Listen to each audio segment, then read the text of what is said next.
A Bíblia fala da intervenção de Deus nas questões do seu povo. A história de Ezequias e seus muitos inimigos é um dos melhores exemplos disso. Ezequias era o oposto de seu terrível pai, Acás. Durante seu reinado, ele teve a rara honra de fazer o que era certo aos olhos do Senhor, assim como seu antecessor Davi. No 3º ano de Oséias, filho de Elá, rei de Israel, Ezequias, filho de Acás, rei de Judá, tornou-se rei. Ele tinha 25 anos quando se tornou rei e reinou 29 anos em Jerusalém. O nome de sua mãe era Abi, filha de Zacarias. Ezequias fez o que era certo aos olhos do Senhor, de acordo com tudo o que Davi, seu antepassado, havia feito. 2 Reis 18, 1, 3. Ezequias foi um dos poucos reis que aboliu os altos lugares de adoração e cortou os postes idólatras de Asherá. Ele também destruiu a serpente de bronze que Moisés havia feito séculos antes, conhecida como Nehushtan, que significa coisa de bronze. Números 21, 8, 9. O Senhor disse a Moisés: faça uma serpente e coloque-a em um poste. Quem for mordido pode olhar para ela e viver. Então Moisés fez uma serpente de bronze e a colocou em um poste. Quando alguém era mordido por uma serpente e olhava para a serpente de bronze, vivia. Infelizmente, esse objeto que Deus usou para salvar seu povo se tornou um objeto de adoração. Por essas e outras razões, Ezequias foi considerado um rei diferente e superior aos outros reis de Judá, em sua obediência aos mandamentos de Deus. 2 Reis 18, 4, 5. Ele removeu os altos lugares de adoração pagã, quebrou as imagens e pedras memoriais e cortou os postes de Asherá. Ele também esmagou em pedaços a serpente de bronze que Moisés havia feito, pois até aqueles dias os israelitas queimavam incenso para ela, e ela se chamava Nehushtan, uma escultura de bronze. Ezequias confiou e se apoiou no Senhor, o Deus de Israel, de modo que depois dele não houve ninguém como ele entre todos os reis de Judá, nem entre os que foram antes dele. Depois de ler sobre a infidelidade e as ações terríveis de tantos reis de Israel e Judá, o rei Ezequias é um sopro de ar fresco. Ele prosperou onde quer que fosse porque o Senhor estava com ele. 2 Reis 18, 6 e 16. E o Senhor estava com Ezequias, ele teve sucesso onde quer que fosse. E ele se rebelou contra o rei da Assíria e recusou-se a servi-lo. Ele derrotou os filisteus até Gaza, a cidade mais distante e suas fronteiras, desde a torre de vigia isolada até a cidade fortificada populosa. No 4º ano do rei Ezequias, que foi o 7º de Oséias, filho de Elá, rei de Israel, Salmanáser, rei da Assíria, subiu contra Samaria e a sitiou. Ao final de 3 anos, a capturaram. No 6º ano de Ezequias, que foi o 9º ano de Oséias, rei de Israel, Samaria foi tomada. Então o rei da Assíria levou Israel ao exílio na Assíria e os colocou em Ala, e no Abor, o rio da cidade de Gozã, e nas cidades dos Medos, porque eles não obedeceram à voz do Senhor, seu Deus, mas quebraram sua aliança, tudo o que Moisés, o servo do Senhor, havia ordenado, e não ouviram nem fizeram. No 14º ano do rei Ezequias, Senaqueribe, rei da Assíria, subiu contra todas as cidades fortificadas de Judá, exceto Jerusalém, e as capturou. Então Ezequias, rei de Judá, enviou uma mensagem ao rei da Assíria em Laquis dizendo: eu fiz errado, retire-se de mim. O que você me impuser, eu suportarei.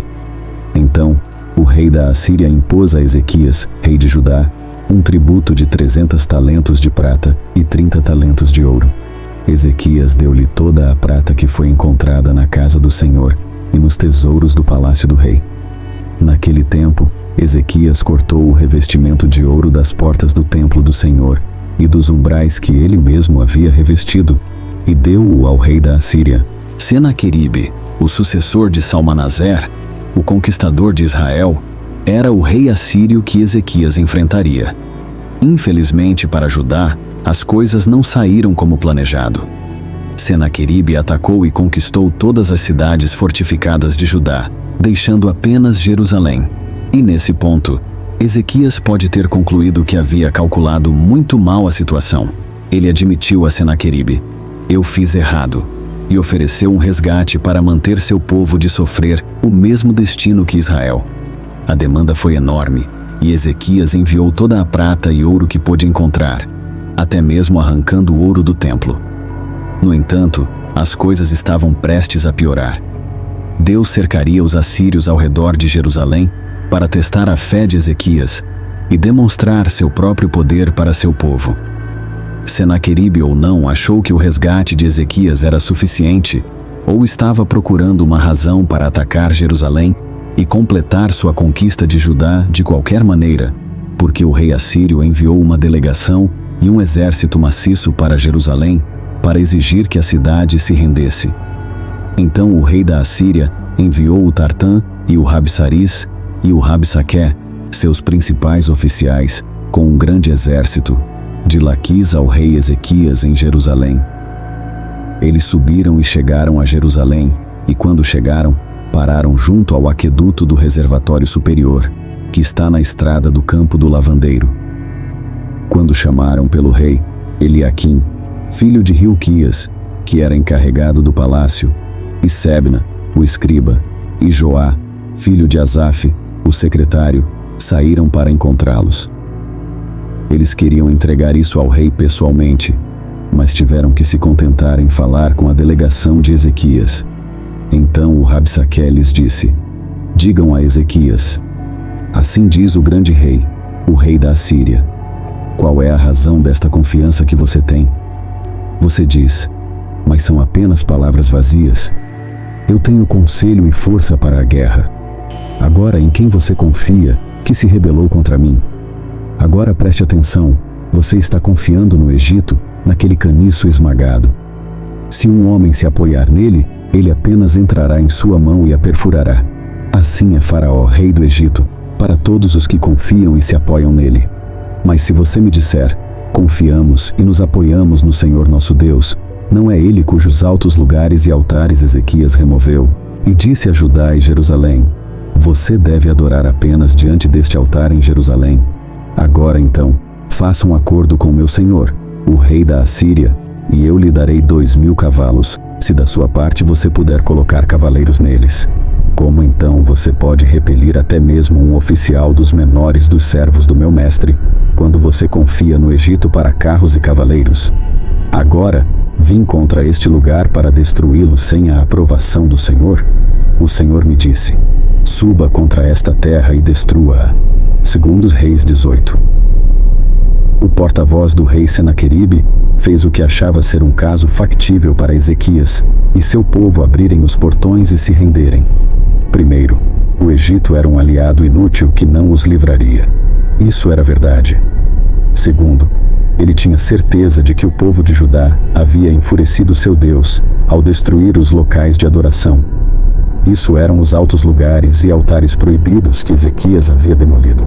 Claro, Ezequias estava certo em demolir. Mesmo os apoiadores do rei, no entanto, provavelmente questionariam as ações do rei à luz do que estava acontecendo. Terceiro, o porta-voz de Senaqueribe lembrou-lhes que o exército de Judá era muito fraco para repelir o exército assírio. Dado que Ezequias tentou pagar a Assíria, isso também era provavelmente verdade. Finalmente, ele afirmou que o próprio Senhor lhe disse para atacar e destruir esta terra, essencialmente dizendo: ei, seu Deus está do meu lado. Isso era uma mentira, mas para o povo desmoralizado de Jerusalém, pode parecer que ele estava correto. Afinal, seus vizinhos do norte haviam caído para a Assíria, e esses mesmos cruéis conquistadores agora estavam às suas portas.